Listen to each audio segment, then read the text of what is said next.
पुण्यात MH12ची ओळख बदलणार, MH61 येणार. MH12 1A चा पर्याय अजूनही चर्चेत. पुणेकरांसाठी वाहनांच्या नंबर प्लेटवर MH12 हा केवळ एक RTO कोड नाही, तर पुण्याची एक वेगळी ओळख मानली जाते. मात्र आता याच MH12 मालिकेच्या भवितव्यावर मोठा प्रश्न निर्माण झाला आहे. कारण पुणे RTO अंतर्गत नोंदणीकृत वाहनांची संख्या तब्बल 44,71,000च्या पुढे गेली आहे. त्यामुळे आतापर्यंत वापरली जाणारी MH12ची उपलब्ध नंबर मालिका संपण्याच्या टप्प्यावर पोहोचली आहे. सध्या पुणे RTO कडून MH12ZZ ही शेवटची 2 अक्षरी मालिका वापरली जात आहे. उपलब्ध 2 अक्षरी संयोजन जवळपास संपल्यामुळे नवीन वाहनाच्या नोंदणीसाठी पुढील मालिका कोणती किंवा पुढील सिरीज कोणती, हा मोठा प्रश्न निर्माण झाला आहे. यावर पुण्याची ओळख असलेला MH12 कोड कायम ठेवण्याचा प्रयत्न करण्यात आला. त्यासाठी आधी MH12 नंतर 3 इंग्रजी अक्षरांची सिरीज सुरू करण्याचा प्रस्ताव चर्चेत आला.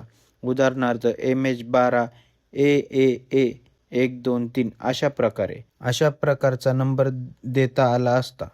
पण या पद्धतीमध्ये नंबर प्लेटची लांबी वाढणार असल्याने CCTV कॅमेरे आणि ऑटोमॅटिक नंबर प्लेट रेग्युलेशन म्हणजेच ANPR प्रणालींना तांत्रिक अडचणी येण्याची शक्यता व्यक्त करण्यात आली. त्यामुळे हा पर्याय अडचणीत आला. यानंतर पुण्याची MH12 ही ओळख कायम ठेवण्यासाठी आणखी एक वेगळा प्रस्ताव पुढे आला. तो म्हणजे MH12 1A. या फॉर्मॅटमध्ये MH12 हा मूळ कोड कायम राहणार असून त्यापुढे अंक आणि अक्षरांचा वापर करून नवीन नंबरिंग पद्धत तयार करण्याचा विचार करण्यात आला. हा प्रस्ताव मंजूर झाला तर पुण्याची पारंपरिक MH12 ओळख कायम ठेवता येऊ शकते. मात्र यासाठी काही तांत्रिक बदल आणि केंद्र सरकारची आवश्यक मंजुरी महत्त्वाची आहे. पण MH12 ही विद्यमान मालिका सिरीज संपण्याची वेळ जवळ आल्यामुळे नवीन वाहनांच्या नोंदणीमध्ये अडथळा निर्माण होऊ शकतो. यासाठी MH61 हा नवीन RTO कोड पुढे आणण्यात आला आहे.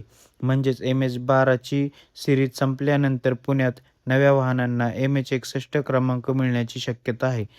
मात्र याचा अर्थ MH12 कायमचा संपणार आहे असं सध्या निश्चितपणे म्हणता येणार नाही. कारण MH12 1A चा प्रस्ताव अजूनही चर्चेत आहे. तांत्रिक अडचणी दूर झाल्या आणि प्रस्तावाला अंतिम मंजुरी मिळाली तर भविष्यात MH12 पुन्हा नव्या स्वरूपात दिसू शकतो. काही अहवालानुसार MH61 सुरू झाल्यानंतर काही काळाने MH12 1A लागू करण्याची शक्यताही व्यक्त करण्यात आली आहे. त्यामुळे पुणेकरांसमोर आता एक मोठा प्रश्न आहे. पुण्याची ओळख असलेला MH12 नंबर कायमचा इतिहासात जमा होणार की MH12 1A या नव्या स्वरूपात तो पुन्हा नंबर प्लेटवर झळकणार? आत्ता तरी नवीन वाहन नोंदणी थांबू नये म्हणून MH61 हा तातडीचा पर्याय समोर आला आहे.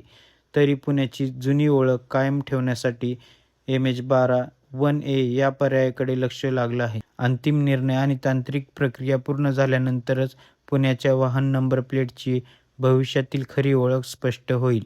तर या सर्व प्रकाराबद्दल तुम्हाला काय वाटतं? MH12 ही ओळख इतिहासात जमा होणार की तो नव्याने पुन्हा नंबर प्लेटवर झळकणार? कमेंटमध्ये आपले मत नक्की सांगा. धन्यवाद.